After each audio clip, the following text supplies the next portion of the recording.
తూర్పుగోదావరి జిల్లా రాజమహేంద్రవరం పార్కిన్సన్కు యశోదలో అధునాతన డీబీఎస్ చికిత్స. హైదరాబాద్ హైటెక్ సిటీ యశోద హాస్పిటల్లో పార్కిన్సన్ బాధితులకు డీప్ బ్రెయిన్ స్టిమ్యులేషన్ ద్వారా వణుకు సమస్యకు సమర్థవంతమైన చికిత్స అందుతున్నట్లు వైద్యులు తెలిపారు.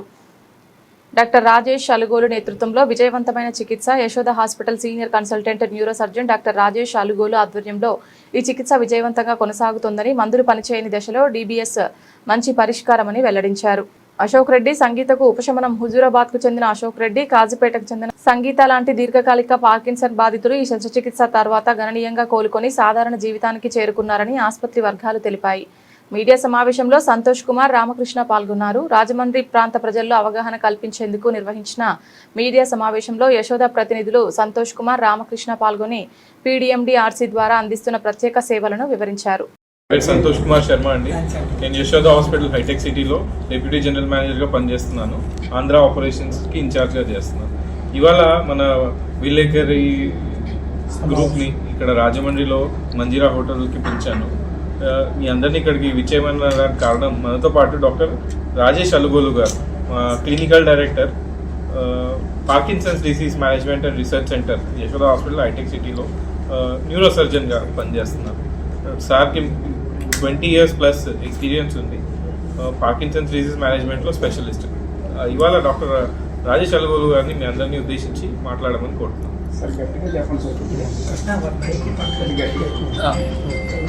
నమస్కారం అండి. నా పేరు డాక్టర్ రాజేష్ అలుగోలు.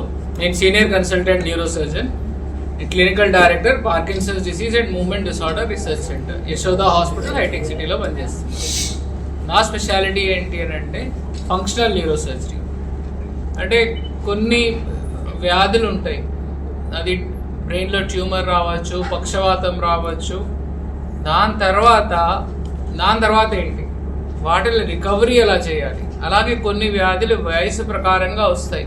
దాంట్లో మనకి బ్రెయిన్లో ఎక్కువ మార్పుడు ఏం తెలీదు.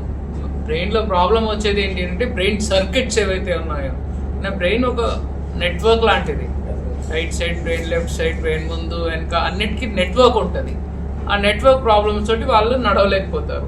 ఎందుకు అనంటే బ్రెయిన్లో కొన్ని మార్పులు వస్తాయి, వాటితోటి వాళ్ళు నడవలేరు. అందుకనే మూవ్మెంట్ డిసార్డర్స్ అని అంటాం.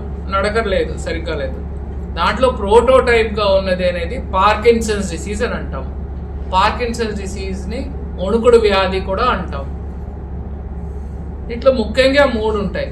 ఫస్ట్ వణుకు ఉంటుంది, తర్వాత వాళ్ళు నడవలేరు, మూడోది వాళ్ళు చేసే పనులు అవన్నీ కూడా నెమ్మది అయిపోతాయి. ఇవన్నీ ఎందుకు వస్తాయి అని అంటే బ్రెయిన్లో ఒక కెమికల్ ఉంటుంది డోపామిన్. ఆ డోపామిన్ కెమికల్ తగ్గిపోతూ ఉంటుంది. దాని మూలంగా ఈ ప్రాబ్లమ్స్ అన్నీ ఉంటాయి. వ్యాధి ఇనీషియల్ స్టేజెస్లో, ఎర్లీ స్టేజెస్లో మనం దానికి మందులు ఇవ్వచ్చు. మెయిన్గా మందులు ఏంటి అని అంటే డోపామిన్ని రీప్లేస్ చేయడం. లేదు, బ్రెయిన్లో లేదు కాబట్టి మనం బ్రెయిన్లో రీప్లేస్ చేస్తాం డోపామిన్. ఆ మెడిసిన్ పేరు సిండోపా. డిఫరెంట్ కంపెనీ పేర్స్తో వస్తుంది. ఆ మందు ఇస్తాం. ఆ మందు ఇచ్చినప్పుడు ఫస్ట్ ఇనీషియల్ స్టేజెస్లో ఆ మందు బాగా పనిచేస్తుంది. అంటే 1970s ఏదైతే ఇప్పుడు డిస్కవర్ చేశారో ఇట్ వాజ్ ఎ మిరాకల్. కానీ పోను మనకి దాని సైడ్ ఎఫెక్ట్స్ స్టార్ట్ అవుతాయి. 3-4 years ఆ మెడిసిన్స్ మీద పేషెంట్ చాలా బాగా ఉంటారు. ట్యాబ్లెట్ వేసుకుంటారు, పని చేస్తారు, ట్యాబ్లెట్ వేసుకుంటారు, పని చేస్తారు. కానీ ఈ 3-4 years తర్వాత ప్రాబ్లమ్స్ స్టార్ట్ అవుతాయి. ఏంటి అని అంటే మెడిసిన్ ఇస్తే ఒకలాగా ఉంటారు, మెడిసిన్ పవర్ ఉన్నంత వరకు ఒకలాగా ఉంటుంది, మెడిసిన్ పవర్ అయిపోయాక కంప్లీట్లీ వేరేలాగా ఉంటారు. మెడిసిన్ పవర్ ఉన్నప్పుడు ఉన్న స్టేజ్ని ఆన్ స్టేజ్ అంటాం. మెడిసిన్ పవర్ లేని స్టేజ్ని ఆఫ్ స్టేజ్ అంటాం. సో ఈ వ్యత్యాసం అనేది పెరుగుతూ ఉంటుంది. ఎందుకంటే వ్యాధి పెరుగుతోంది. ఈ మందు ఇచ్చేది మనం రీప్లేస్మెంట్కి అయినా కానీ ఇది వ్యాధిని ఆపట్లేదు, వ్యాధి కొనసాగుతుంది. మనకి ఎలాగైతే జుట్టు తెల్లగడం స్టార్ట్ అయితే కొనసాగుతూనే ఉంటుంది, అలాగే ఈ వ్యాధి కూడా ఇలా కొనసాగుతూనే ఉంటుంది. ఇప్పుడు ఏం చేయాలి? పొద్దున్న ఒక ట్యాబ్లెట్ వేసుకుంటే ఎఫెక్ట్ వస్తుంది, కానీ దాని సైడ్ ఎఫెక్ట్స్ కూడా లోపల నడుస్తూనే ఉంటాయి. సాయంకాలం ట్యాబ్లెట్ వేసుకునేటప్పటికి స్టార్టింగ్లో ఏమవుతుంది, వాళ్ళకి వణుకు తగ్గిపోతుంది, దాని బదులుగా ఊపు వచ్చేస్తూ ఉంటుంది. దాన్ని డిస్కైనీసియా అంటాం.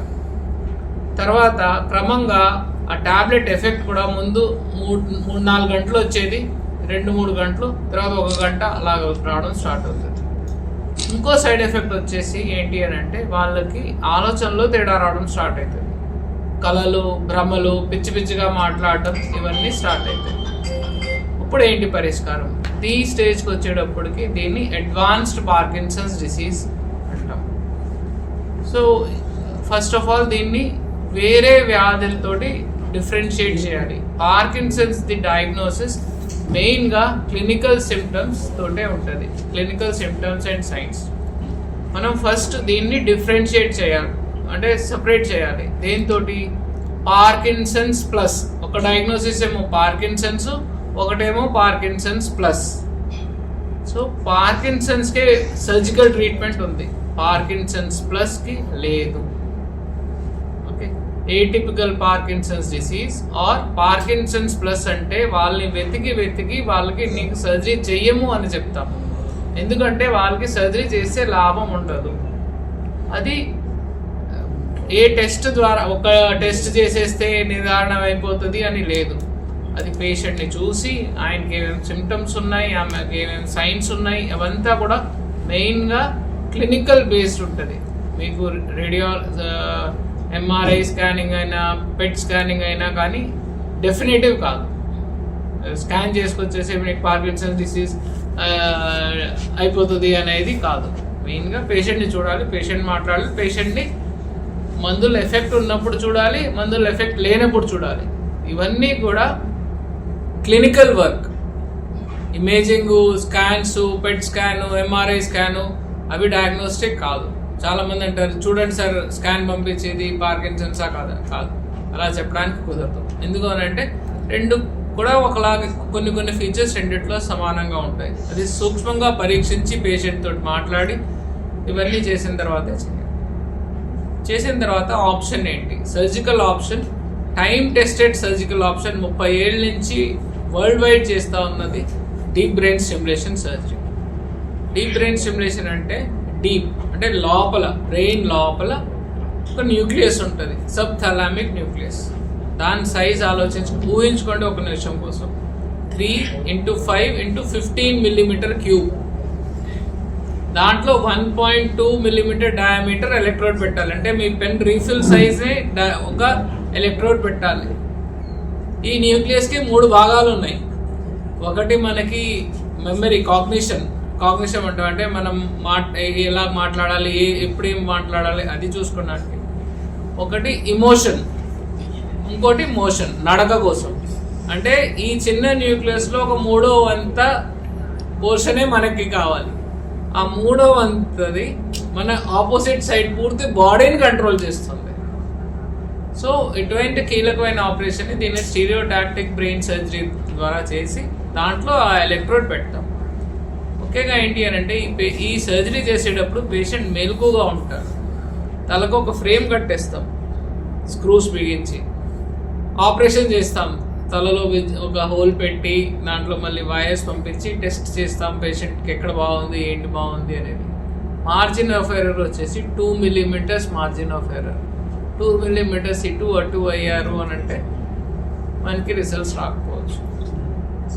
సో ఇది బేసికలీ సర్జరీ. ఇది చేశాక అప్రాక్సిమేట్లీ 60 to 70% నయం అవుతారు.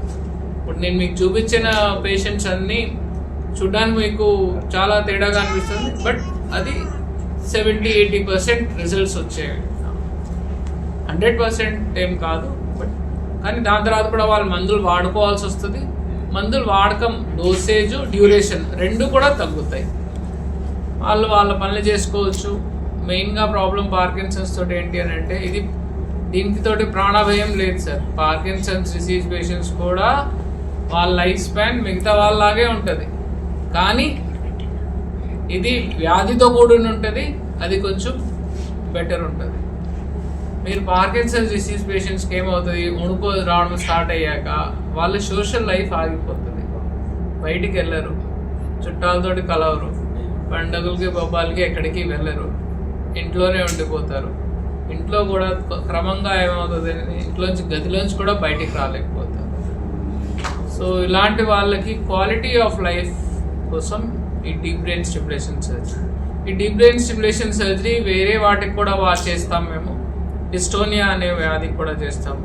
అలాగే ఎపిలెప్సీ, కాంప్లెక్స్ ఎపిలెప్సీ అంటే ఎపిలెప్సీలో 2 మందుల కంటే ఎక్కువ వాడుతున్నారు, ఫిట్స్ వస్తున్నాయి, 2 మందుల కంటే ఎక్కువ వాడుతున్నారు, అయినా కానీ వాళ్ళకి 2 కంటే ఎక్కువ ఫిట్స్ వస్తున్నాయి అని అంటే వాళ్ళకి సర్జికల్ ఆప్షన్స్ చూడాలి.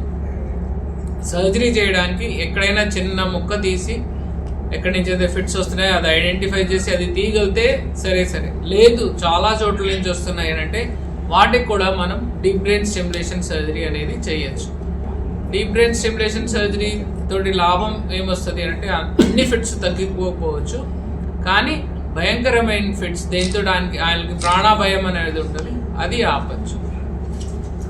అలాగే మనం వేరే స్టిమ్యులేషన్ సర్జరీస్ కూడా ఉన్నాయి. అలా ఏంటంటే వేగల్ నర్వ్ స్టిమ్యులేషన్, ఇక్కడ ఒక నరం ఉంటుంది వేగల్ నర్వ్ అనేది, వేగస్ అనేది, దాన్ని కూడా స్టిమ్యులేట్ చేసి మనం ఫిట్స్ కోసం అనే దానికి వాడుకోవచ్చు. అలాగే స్పైనల్ కార్డ్ స్టిమ్యులేషన్, వెన్నుపాముకి స్టిమ్యులేషన్ చేసేది కూడా ఉంటాయి. సార్ ఇది యశోదాలోనే ఓన్లీ ట్రీట్మెంట్ జరుగుతుంది? రాజమండ్రి, హైదరాబాద్. ఒక యశోద మొత్తం రాష్ట్ర వ్యాప్తంగా ఉన్న తెలుగు రాష్ట్రాల్లో ఉంది. ఒక యశోదాలో ట్రీట్మెంట్ అనేది ట్రీట్మెంట్ చాలా మంది చేస్తారు సార్, కానీ మేమే ఫస్ట్ స్టార్ట్ చేసిన వాళ్ళం. ఆంధ్ర తెలంగాణనే కాదు, ఆల్మోస్ట్ ఇండియాలోనే ఫస్ట్ ఫ్యూ సెంటర్స్ మేము. ఇండియాలో ఇప్పుడు దాకా సుమారుగా 12,000 కేసెస్ అయినాయి. ఆ 12 ఆల్ ఓవర్ ఇండియా చెప్తున్నా. ఓకే. ఎయిమ్స్ ఢిల్లీ, శ్రీ చిత్ర, నిమ్హాన్స్ ఇలాంటి కొంత పెద్ద సెంటర్స్ మేము చేసేవాళ్ళం. నిమ్స్లోనే స్టార్ట్ చేసి వచ్చిన వాళ్ళం. అప్పుడు చేసిన తర్వాత ఆల్ ఓవర్ ఇండియా 12,000 అయితే నా ఒక్కరివే 1000 కేసులు ఉన్నాయి. ఎందుకు అని అంటే మేము రెగ్యులర్గా చేస్తూ ముందు ఈ సర్జరీ చేసేటప్పుడు ఎలాగుండేది అంటే బ్రేక్ఫాస్ట్ టు బ్రేక్ఫాస్ట్ సర్జరీ అనేవాళ్ళం.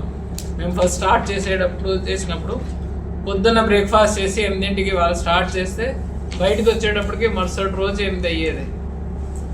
అంత లాంగ్ డ్యూరేషన్ చేసి చేయగా అప్పుడు మేము దాన్ని ఎంత అంటే మీ టీం అంతటికి తెలియాలి, అది ఒక మనిషితో అయ్యేది కాదు కదా. సో టీం అంతా కలెక్టివ్గా చేస్తుండే మార్నింగ్ స్టార్ట్ చేస్తే ఇప్పుడు లంచ్ వరకు అయిపోయేటట్టు చూస్తున్నాం. టెక్నాలజీ కాదు, మీ ఎక్స్పీరియన్స్, అది main experience. First of all patient selection చాలా ఇంపార్టెంట్. చాలా మంది ఏమనుకుంటారంటే చేయించేద్దాం ఏదో అవుతుంది అనుకుంటున్నారు. ఇది జన్యు ప్రాబ్లమా సార్? జన్యు ప్రాబ్లమా? జెనెటిక్ ఉంటుంది. తక్కువ చిన్న వయసులో వచ్చింది అని అంటే జెనెటిక్ ప్రాబ్లం ఉంటుంది. అడల్ట్లో పెద్ద వయసులో వచ్చింది అని అంటే అది ఓల్డ్ ఏజ్, నార్మల్ మీరు మీ బాడీని ఎలా చూసుకున్నారో దాని ప్రకారంగా ఉంటుంది. కాస్ట్ ఎంత సార్ సుమారు ఖరీదు? సార్ సుమారు ఖరీదు 15 lakhs నుంచి 32 lakhs దాకా ఉంటుంది. బేసిక్ 5 years బ్యాటరీ పెడతాం కదా, మెయిన్గా దానిదే కాస్ట్ ఎక్కువ. 5 years బ్యాటరీ అనేది 15 lakhs దాకా అవుతుంది. గవర్నమెంట్ తరఫు నుంచి ఏమన్నా గవర్నమెంట్ అని అంటే మీరు మా హాస్పిటల్కి తీసుకురావాలంటే CMRF గవర్నమెంట్ కూడా ఇస్తుంది.